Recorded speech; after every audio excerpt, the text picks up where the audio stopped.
Hey guys, Atlas here again with another new video tutorial. So I'm on my last Guild Wars PvE. I'm going to do both of these, and I thought I would try something different on this video. Sometimes I tend to play a little quickly. I know on my commentaries I try to go a little slower, but maybe it's still a bit fast for some of our more casual players to keep up. So I'm going to try to go even slower and talk through all of my moves on this one. So if you're a hardcore player, you could probably tune out now. This video is probably going to be pretty long. So the mission difficulty is 51 because I've leveled up some of my guys. So in this mission, we're going to be facing a tank, which is a big heavy walker that can stun me, a spike, which is a big heavy walker that can one-shot anybody on my team, and a goo, which is a big heavy walker that can stun, and if it's shot with a ranged weapon, when it dies, it will explode, stunning anyone nearby, unless they have stun-resistant armor. This team we talk about a lot. It's the most overpowered, well-balanced team in the game. We bring Sasha for the leader because of her leader trait. In high-level missions, pretty much all of your attacks are going to be body shots. Unless you have a piercing weapon, then you have a small chance, about 40% chance, to have your attacks not be body shots. But since the higher percentage of chance is going to be to have a body shot, that means you're going to do a lot less damage, and you're not going to be able to kill nearly anything, and that means your facing have huge amounts of health, so that's kind of a bad combo. So Sasha is one of the ways we can balance this. Her leader trait is called Good Out of Bad, and she allows your team to take advantage of getting body shots. Normally getting a body shot is bad, but if Sasha is your leader, anytime you get a body shot, you have a % chance that you will get a charge point.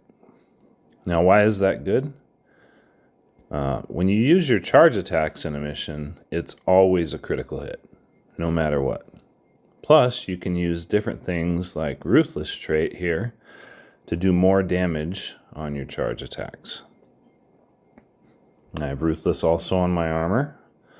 So charge attacks are going to do a lot of damage, and with Sasha as the leader, most of our attacks are going to be charge attacks.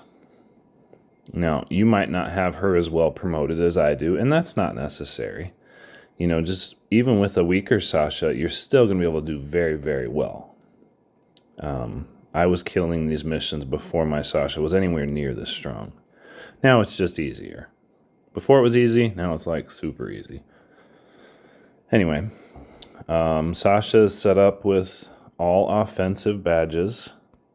Feast your eyes on those babies, I know. Mercer, all offensive badges, and Yumiko, all offensive badges. So if you don't know how this team works, Sasha I explained already. She's going to try and get charge points for the team. She's going to use her harpoon gun to try and root heavy walkers to help kind of control the field a little bit. Primed on the armor, we've talked about that. That basically is a free Overwatch attack. So if there's anybody still moving after you've used your turns, this trait right here might let your guys get a free attack. And with Sasha as your leader, free attack means extra chance to get more charge points. So good. Notice I have pretty much the same traits on all these guys. I have Sure Shot on Mercer because I use him a lot in challenges when he's using a piercing weapon. It's not going to do us any good on this team. But in the challenge missions, I find it useful.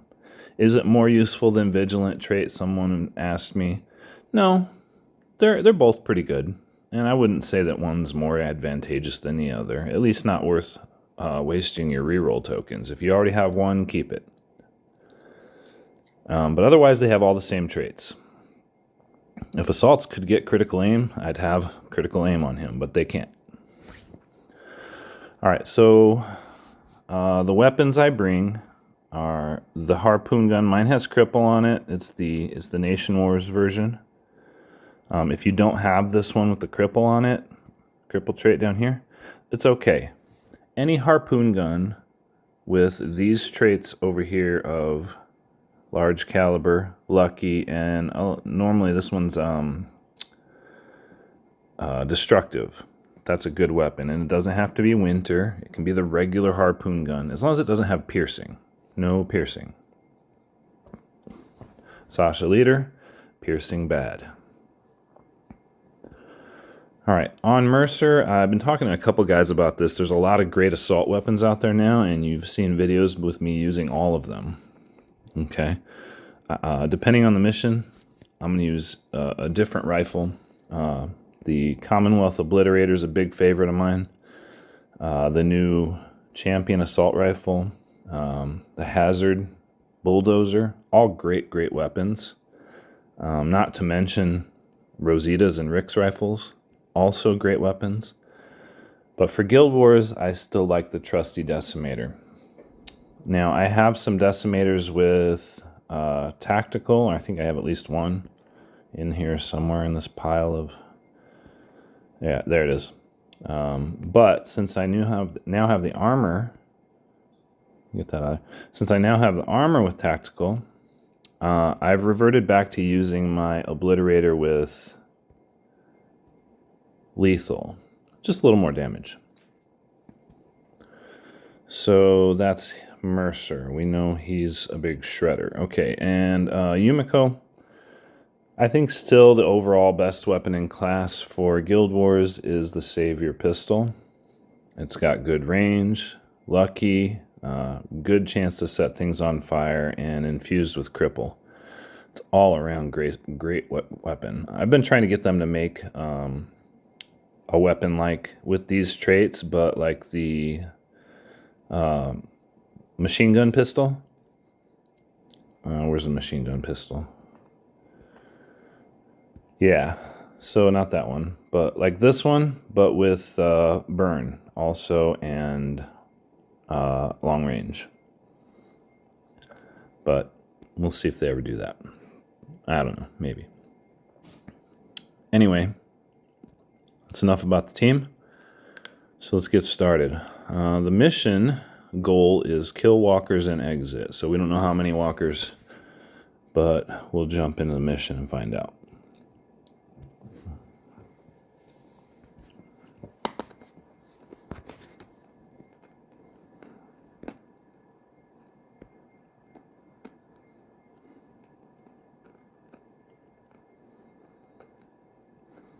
Okay, this is actually a great mission to use for an example because it's not an easy one.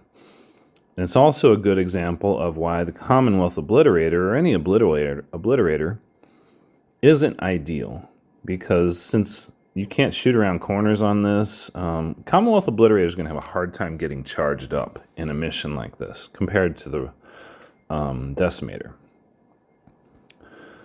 So all we can see is two regular walkers here, which still have a huge amount of health.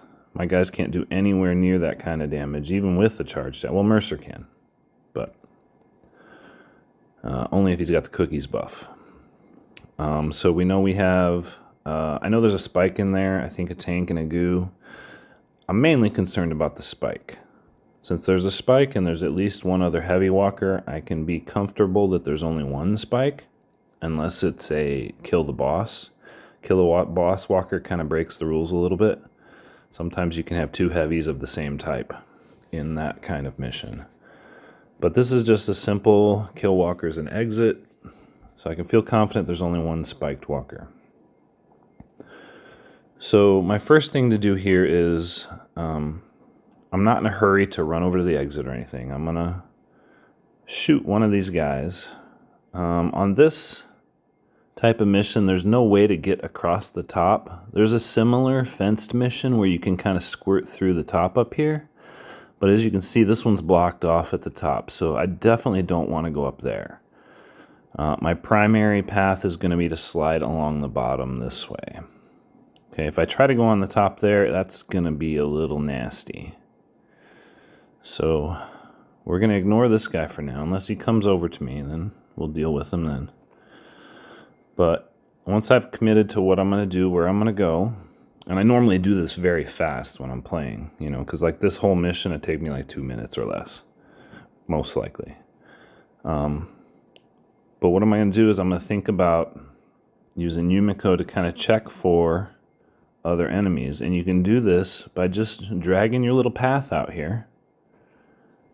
And you know anywhere she can walk, anywhere where her little arrow can go, you know there's not an enemy there. Because if there was an enemy there, they'd be blocking.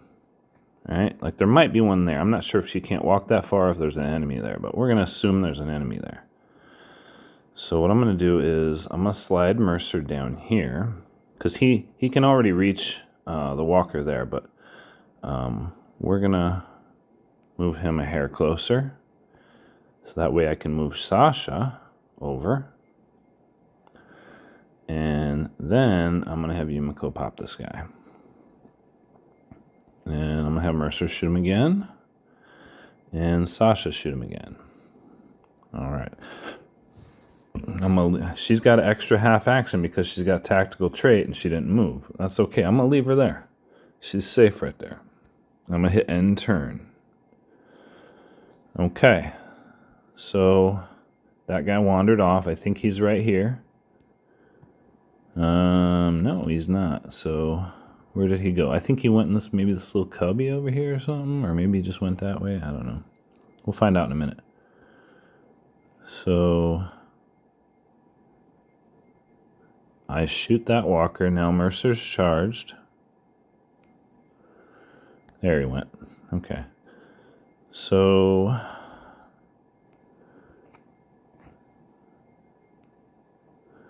now I'm just sitting right here. I got all kinds of enemies on here. This is a long spawn counter too. This is really nice when they're this long. A lot of times they're only 2 rounds or 3 rounds. This one's give me like, what, 5, 6 rounds? So I'm just going to hit end turn again. Okay, so this fella decided to come over here and pay me a visit. That's fine. So I'm going to use my harpoon on him. And let's see how much health that guy does. Okay, so I'm actually going to have Yumiko shoot him too. And there's nobody over here that can reach me, so what I'm going to do is I'm going to slide Sasha over and pop that guy. And then I'm going to bring these guys just right up. Okay, so hey, we found a goo. Okay, that's cool. So here, we know there's a guy right there. And see how my line turns red? That fully tells me there's a guy right there. And I would be able to run up a little further this way, but there's also a guy there. Might be some guys up there even, right? Maybe not. So what am I going to do? I'm going to actually slide Mercer out. So since Sasha is completely blocking Mercer, there's no way for him to go around her. He instead will go through her. If there was a space for him to get around her, he would kind of do this upward, waste an extra movement space, but he can't, so he just goes through her with his full movement, which is a neat trick. Okay, still no sign of the spike. That's good. I'm safe here. If he's hiding around any corners, he can't get me. If he's up here, the furthest he can get is here. If he's over here, the furthest he can get is here. I'm always constantly thinking about where's the spike. If I can't see him, I'm assuming he's nearby. All right, so now that I used Mercer's charge attack, my primary objective is to get him recharged. So I slid Sasha back so that I can shoot this guy without her doing any damage to him. And Yumiko is wanting to go up there, so I'm not a big fan of that. I'm going to shoot that guy instead. And then I'm going to bring our girl Sasha back. Okay, so I got to keep in mind that goo is over there. The spike is probably over there too. And a tank, I think. I can't remember what the third one was. But now I have to deal with the spawn counter as well. So I've wasted a lot of time farting around. And now the walkers are going to be coming. So I need to keep in mind that. So I still like my position here. So what I'm going to do is I'm just going to sit here. I'm not really interested in moving off anywhere at this point. See, there's the tank. Okay, so we know there's a goo. There's the tank. And over there somewhere, I'm pretty sure it's a spike. I'm going to feel really dumb if there's not a spike. Pretty sure there was a spike, though. Okay, so where we got guys spawn? We got guys spawn over there. Got to keep them in mind, but I'm not planning on hanging around. What I'm going to do instead... Let's see, Yumiko. Okay, so there's nobody just chilling right up here in this corner. I was a little worried about that. I think he might be right there. So if he's there, is that a hard corner? It is a hard corner. So since that's a hard corner, the furthest somebody up here could go is right here. If it was a soft corner, they'd be able to go here. Since they have to go all the way over here and then turn down, if it was a soft corner, they could cut from here over to here. Oh, goodness. So, actually, you know what? I think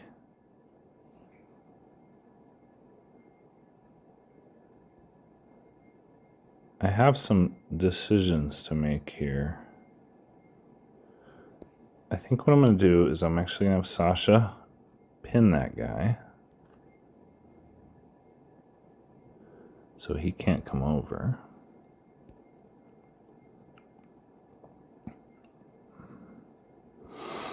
And then I'm going to have her use her harpoon gun with crippling to cripple those guys.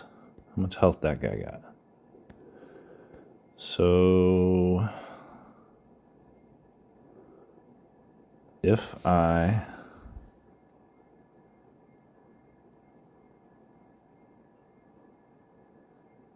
I don't want to be too cheesy and see, if I use my cookies right now, I could pretty much just blow the snot out of these guys. All right, I'm going to do it anyway just for demonstration because, well, it's fun for me. And if you don't know how this works, so Carol's cookies will boost Mercer's power, and I have her cookies at level 3, so if you can see here what it does, 110% for normal attacks and 140% damage on charge attacks for 2 turns instead of just 1. So Mercer's normally devastating with his charge attack or with any attacks, but with the Carol's cookies, as you can see, it's pretty brutal.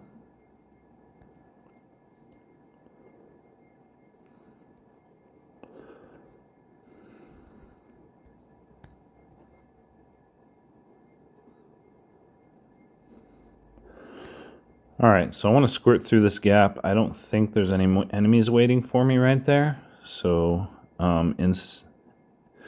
just to be, well, you know what? I think I'm pretty clear to go ahead and... So I guess there's no spike. When you guys are watching this video, you're going to be like, yeah, dummy. But I thought for sure there was a spike. So forgive me. And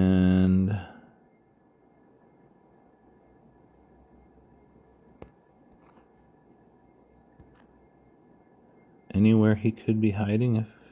Up there, but I'd be able to see him.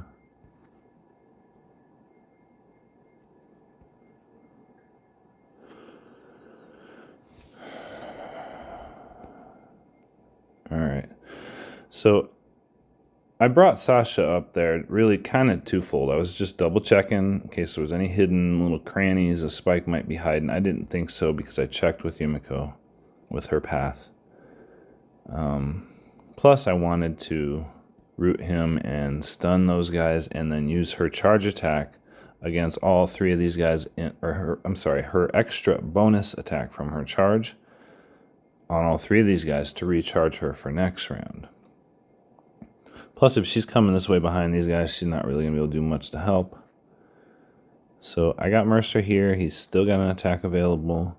I got Yumiko's charge attack ready. So instead of using Mercer's charge right now, I'm going to use... He's still got cookies active, so he's going to do a ton of damage if he's successful on his RNG, which he was. Okay, so now I'm going to slide him over to this guy. And I'm going to have Yumiko shoot that guy too. So I know my guys are strong, so this is a little easier for me, which is why I have linked with other players in the past, just to kind of show them on their account that it can be done. Sometimes I